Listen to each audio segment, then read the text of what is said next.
Champions ট্রফিতে নিজেদের প্রথম ম্যাচের আগে প্রেস কনফারেন্সে এভাবেই নাহিদ রানাকে নিয়ে প্রশ্নের সম্মুখীন হতে হয় টাইগার অধিনায়ক নাজমুল হোসেন শান্তকে। আনুষ্ঠানিক সংবাদ সম্মেলনে নাহিদ রানাকে নিয়ে ভারতীয়দের আগ্রহের যেন কোনো শেষ নেই। তাহলে কি টিম ইন্ডিয়ার সব পরিকল্পনা এই তরুণ পেসারকে নিয়েই?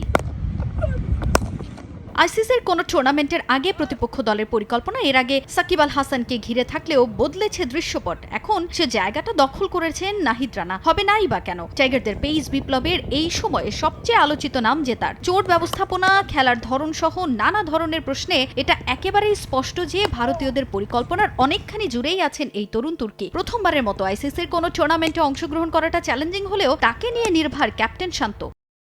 গত কয়েকটা ম্যাচে সে ভালো বোলিং করেছে, অনেক জোরে বল করেছে। সে যদি এভাবেই বোলিং করে সেটা আমাদের পুরো বোলিং বিভাগকেই সাহায্য করবে, প্রতিপক্ষকে চ্যালেঞ্জে ফেলতে পারে। এরকমই বোলিং চাই ওর কাছ থেকে। রানার বোলিং আমাদের জন্যও প্রেরণার। সে যেন ফিট থাকে এবং এই ফর্ম ধরে রাখতে পারে, সেটাই আশা করব।